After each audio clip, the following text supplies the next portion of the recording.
बिस्मिल्लाहिर्रहमानिर्रहीम। ख़वातीन हज़रात, जिसका काम उसी को साजे यूं ही नहीं कहा जाता। शेख सादी की एक हकायत में एक पहलवान जब डाकों का सामना करता है तो समझ लग जाती है। आइए आपको बताते हैं। शेख सादी एक बार बामियान की तरफ जा रहे थे। रास्ता बड़ा पुरखतर था, अकेले ही सफ़र करना बड़ा महाल था, तो उन्होंने सोचा एक मुहाफिज रख लिया जाए जो मुसीबत में उनकी ढाल बन सके। ये नौजवान हथियारों से लैस था, इस कदर ताकतवर था कि एक वक्त में 10 आदमियों को भी काबू कर सकता था। मद्दे मुकाबल उसे देखकर खौफजदा और सहम जाते थे। दुनिया भर के पहलवानों में उसका कुश्ती का अगर सामना हो तो वो सामना ऐसा करे कि सारे पहलवानों को ढा दे और उसे पछाड़ने में कोई ज़्यादा दिक्कत भी ना हो। कभी कोई मुशक्क़त का काम नहीं किया जो असल मसला था, कभी जंग नहीं लड़ा, कभी किसी तकलीफ का सामना नहीं किया। उसके कानों ने कभी नकारों की आवाज़ नहीं सुनी, नकारे वो जो जंग से पहले तबल बजाए जाते हैं। कभी किसी खतरे का सामना नहीं किया, कभी तलवारों की चमक नहीं देखी, कभी दुश्मन का सामना नहीं किया।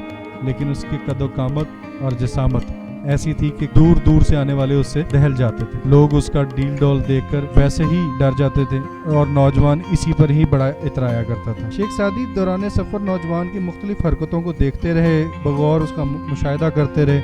अभी कोई ऐसा इसका मामला आया भी नहीं था। वो शेख सादी को बड़ा इम्प्रेस करने के चक्कर में दरख्तों को उखाड़ कर इधर फेंकता, जो कमज़ोर दीवार आ जाती उसे गिरा देता और जोर जोर से शोर मचाता, कहाँ है हाथी, कहाँ है हाथी, मैंने हाथियों को कीड़ियों की तरह मसलना है, अपने बाजों की ताकत को आजमाना है, मैंने उनका मुकाबला करना है। शेख सादी इसकी बातों पर खामोश रहे। वो रास्ते में उसकी ताकत देखते चले आ रहे थे और वो जो भी बदमस्त हाथियों की तरह कर रहा था वो सारी चीज़ें नोट कर रहे थे। शेख सादी को वो ऐसा लगता था कि कोई भी मुसीबत आई तो ये तिनकों की तरह उठा के उसे साइड पे कर देगा। बेहद दुश्वार रास्ता था। अभी कुछ रास्ता साफ ही आया था तो उसके बाद फिर चटियल में पहाड़ों और रुकावटों वाला रास्ता शुरू हो चुका था। चलते चलते एक चट्टान के करीब जा पहुंचे। इतने में चट्टान की ओट से 2 डाकू निकले। उनमें से एक के हाथ में लकड़ी और दूसरे के हाथ में पत्थर था, यानी कि कोई हथियार भी नहीं था, सिर्फ एक लकड़ी और एक पत्थर थे वो डाकू। नौजवान उन्हें देखते वैसे ही डर कर रह गया और यूं धीरे फाड़े देख रहा था डाकुओं को जैसे पहली दफा देख रहा हूँ। शेख सादी ने इस नौजवान को कहा, भाई दरख्त उखाड़,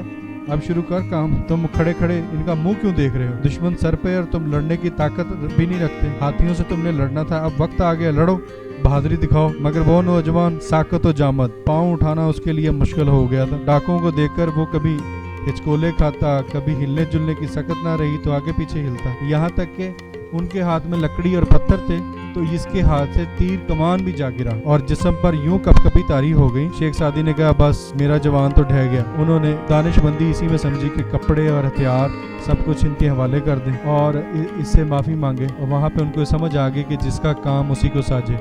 ये बेचारा दिखने में मुहाफिज ज़रूर लगता है लेकिन इसका मुहाफिजों वाला कोई तजर्बा नहीं। तजर्बाकार ही ये काम कर सकते हैं। वो शेर को भी कमंद डालें और आराम से फंसा सकते हैं कमंद के अंदर, लेकिन ये बेचारा दिखने में ताकतवर, अंदर से बुज़दिल, टिककर 2 डाकुओं के सामने अपनी तीर कमान भी गिरा बैठा है और जबकि पत्थर और लकड़ी से डर गए। तो उसके बाद शेख सादी आराम से अपनी चीज़ें देकर वहाँ से आगे बढ़ गए। ये मालूम हुआ कि जिसका काम होता है वही बेहतर अंजाम में कर पाता है। बाकी सिर्फ दूसरे को काम पर तनकीद या तायीद करते हैं कि बहुत अच्छा कर दिया या बहुत बुरा कर दिया, पता उसको कुछ भी नहीं होता। यही हाल इस नौजवान का रहा और यही हाल हमारा माशरती अलमिया बनकर उभर रहा है।